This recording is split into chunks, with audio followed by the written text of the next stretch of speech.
deal with airplane peanuts. Austin is already the music capital of the world, the food capital of the world, and you, my friend, are making it the comedy central of the world. Take note, what you just saw is people coming from Los Angeles to make it in the comedy world here in Austin, Texas. Yeah, I always ask now during the commercial break where I get to talk directly to the Kill Tony audience, and I ask, how many of you live in Austin, Texas? Make some noise. How many of you flew in just for this? And it's always a bigger pop. It's like the city's become like a vacation destination for stand-up. We're just having the best time here in Austin. Joe Rogan might have built the comedy club in Austin, but Tony Hinchcliffe created a f***ing culture. You hear me? Thank you. I couldn't have said it better myself until later tonight in the mirror, like I do every night. I look directly at myself and I say, Tony, you built the culture. No, I'm kidding. I was going to say, I'm pretty sure you'll corner me later at a party and tell me that for 15 minutes. Tony Hinchcliffe is always quick to sing the praises of Austin, Texas as one of the premier comedy cities in the world. And outside of Joe Rogan, nobody has contributed more to putting Austin stand-up on the map. You're gonna learn good habits in comedy here in the comedy capital of the world, Austin, Texas. And while there's no denying that Austin, Texas has slowly developed into one of the top 3 comedy scenes on earth, when it comes to Kill Tony, there's another city in Texas that's starting to steal the show. We found him in Houston 4 or 5 years ago, right? 2018. And you've been in Houston the whole time? Yeah. Okay, you still live in Houston? Yeah, I live in Houston. What do you do for work? I'm a logistics coordinator in the refineries in Houston. Okay. And you live in Houston? Correct. Right, 3 years. Where at? Houston? Out of the 9 bucket pulls to win a Kill Tony golden ticket since the show moved to Austin in 2020, nearly a quarter of them have come from Houston. Not to mention all of the big joke book getters and one of the most promising comedians to recently win a golden ticket, Colin Sledge. Colin Sledge has arrived. Everyone, his first cash-in of his golden ticket. Thank you. I love your delivery. It's very, very dry. It's unlike anything that we've had as far as regulars and golden ticket winners go. It is incredible. It's almost Jeselnik-esque, but you make fun of yourself and you do more than one punchline every 3.5 minutes. So it's a total different vibe. It's absolutely incredible. Thank you. You acknowledge that you're human and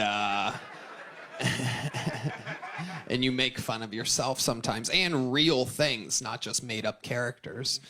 And I love that. What do you think makes Houston a hotbed for comedy as someone who was born there? I am not sure, but I will say we do have pretty good crowds here because it's not really a comedy city. I've heard open mics in comedy cities are actually kind of worse because there's just so much comedy there. Yeah, it's just comedians in the crowd. Yeah. And I don't see the point in that. I mean, it's fun to hang out, I guess. So I think one part of it is that we're not a comedy city and we have crowds.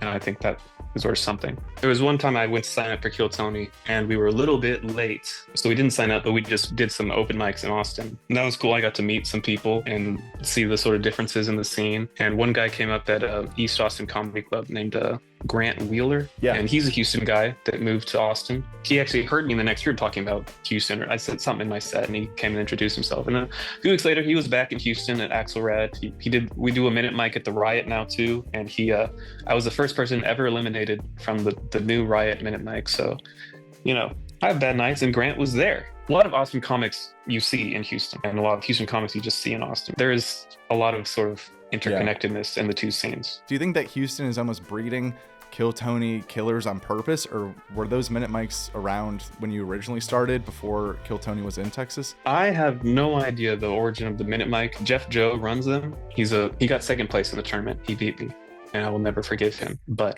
he deserved it. And so it is good practice, I'll say. It is different at Kill Tony because it's a bigger crowd, so it kind of slows it down, I found. Like I only got to do 3 jokes at Kill Tony, and for a minute mic, I would usually plan 4 or 5, and maybe I don't get to all of them, but Yeah. So there is some. It's not exactly the same, but it's a good thing to practice. The city of Houston has always had a rich comedy history, going back to legends like Sam Kinison and Bill Hicks. But the direct pipeline we've seen lately to Kill Tony is unlike anything else. At first, this just seemed like a coincidence, but when you take a closer look, there's a few key factors that make Houston comedians built for Kill Tony. From the amount of available stage time, to the people in their crowds, and even having weekly 1-minute mics. We're here with Mike Ryan after his impressive performance on Kill Tony 654. Mike, thank you for coming on the show today. Thank you. I'm glad to be here. Well, my first question for you today, is it true that you've only been doing stand-up for 4 months? And if so, how is it possible to come off so composed and in control on stage? So actually, it was at that time, it was closer to 3.5 months.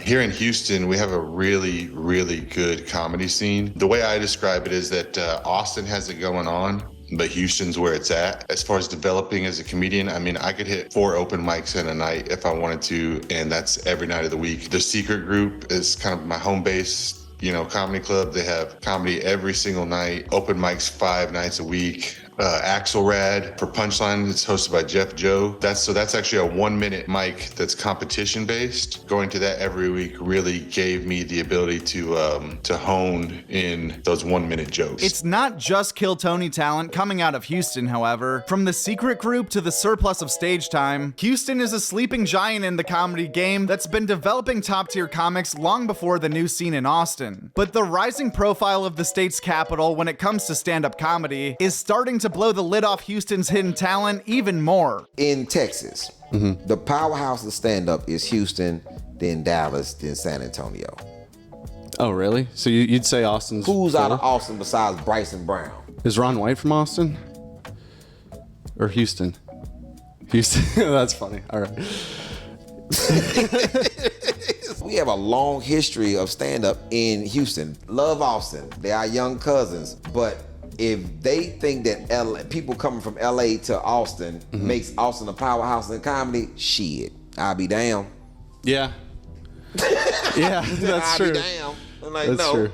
Still the strongest out of Houston. You'd put that out of anywhere, New York versus Houston? Yeah. Wow. I'm gonna ask this. What comic out of LA or New York could do a versus against me? Well, that's just one. Okay. I guess if you're you would definitely think I'm this. I'm a part of the team. Yeah, that's true. You know what I'm saying? I'm on the team. That's true. You know what I'm saying? So yeah. Well, it's tough when you're talking to LeBron to say. If anybody goes up against us, remember, I'm on the team. Yeah. So it's not like, well, they started with Kareem. It's like, no, I'm on the team. Yeah. And then you got Dez White, you got Billy D. Washington, you have a plethora of other comics. And then we got different genres. If you go clean, you go Christian, we got a lot. Yeah. Say if this is a versus against any city. Okay. So you have to deal with me, you have to deal with Mo Amir. Okay. Those two alone is a problem. Yeah, that's tough. That's tough.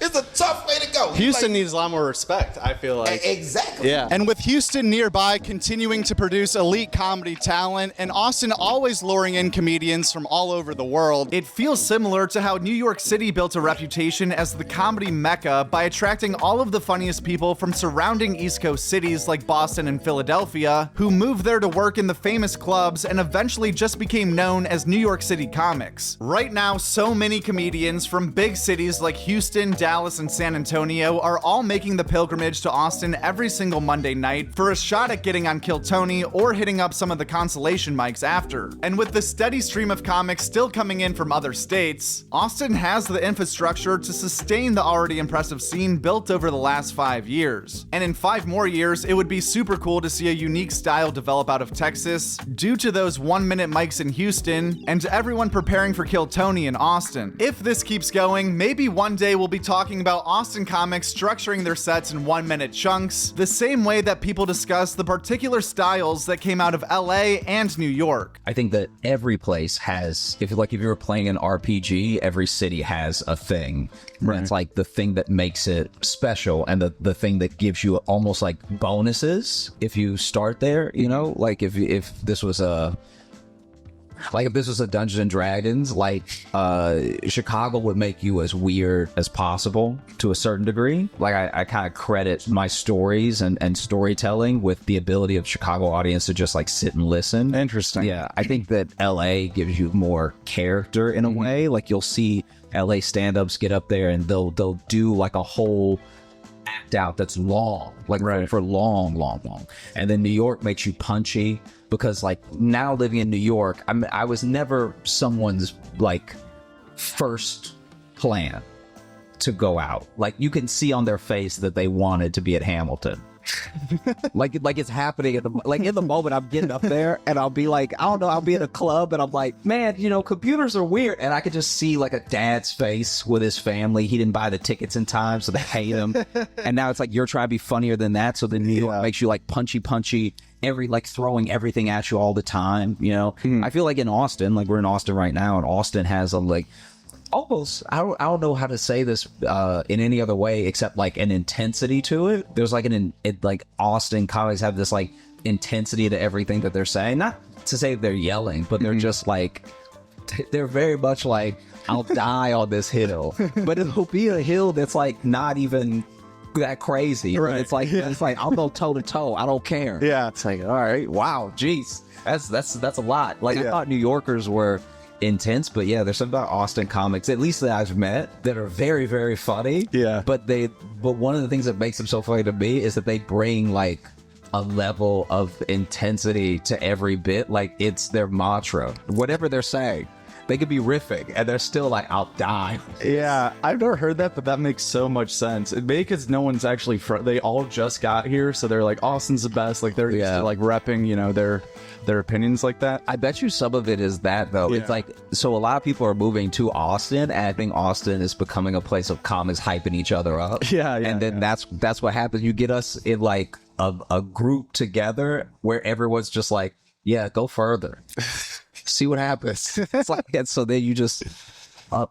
Right. You're in New York now. You've lived in LA for comedy. You're performing in Austin, obviously, tonight. As someone who is a real comedian in these actual scenes, can you compare and contrast and just say what you actually think about each scene? Not maybe pinned against each other, but just about each one individually? I'm glad you said not pinned against each other, because that's where the conversation usually goes. Is there's a lot of pride here in Austin, there's a lot of pride in New York, there's some pride left in LA. There's a lot of pride in LA. Pride parade. I think nice, dude. There you go.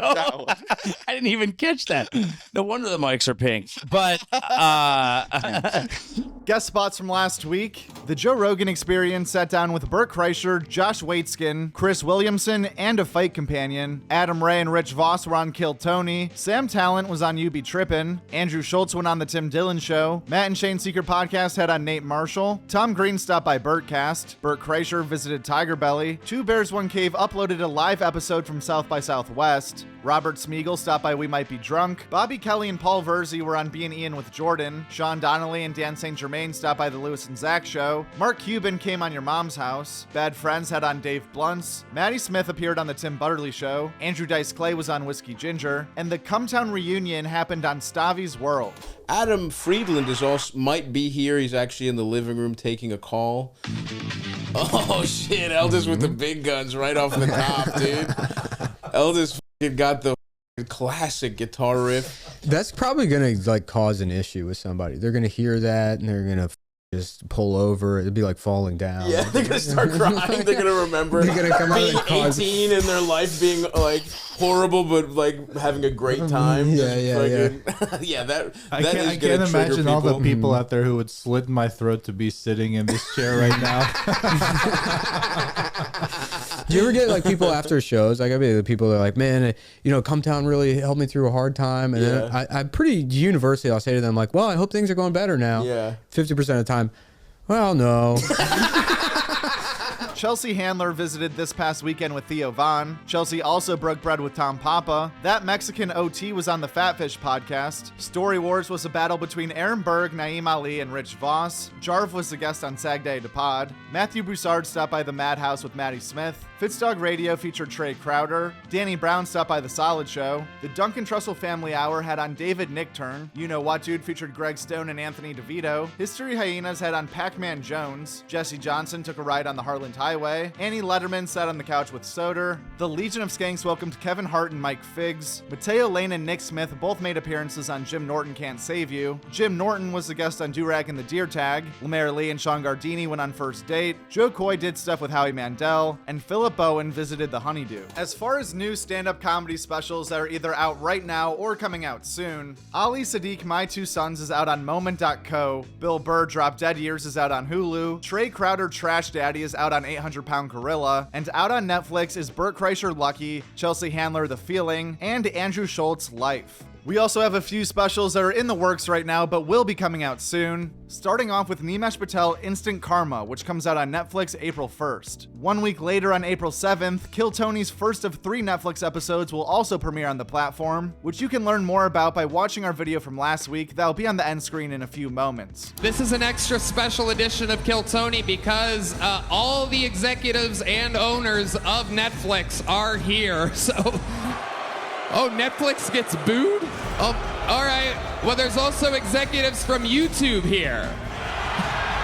God. Oh, no, we're going to get in big trouble for this. You guys may have just up a multi-million-dollar deal for us. Thank you. Stop booing Netflix now. And some other new stand-up that isn't technically specials. Josh Johnson and Chris Stefano both uploaded their weekly stand-up sets per usual. And there's a new episode of Roast Battle out right now as well. But other than that, we've been burning through the first few rounds of the 2025 Comedy Podcast March Madness Tournament over the past few days. When this video comes out, we'll either be at the Elite 8 or maybe the beginning of the Final 4. But either way, it's been very fun so far with a solid amount of upsets along the way, so thank you to everybody who's voted so far and participated, and a big shout out to all of the podcasts that have shared the voting link directly. The voting link, which of course can be found in the description of this video, along with links to all of our other social media pages where we also post comedy news. So please do us a favor and follow Joke World on all those other platforms if you're planning on leaving YouTube after this anyway. But if it's another video that you seek, here are 2 great options on the end screen right now.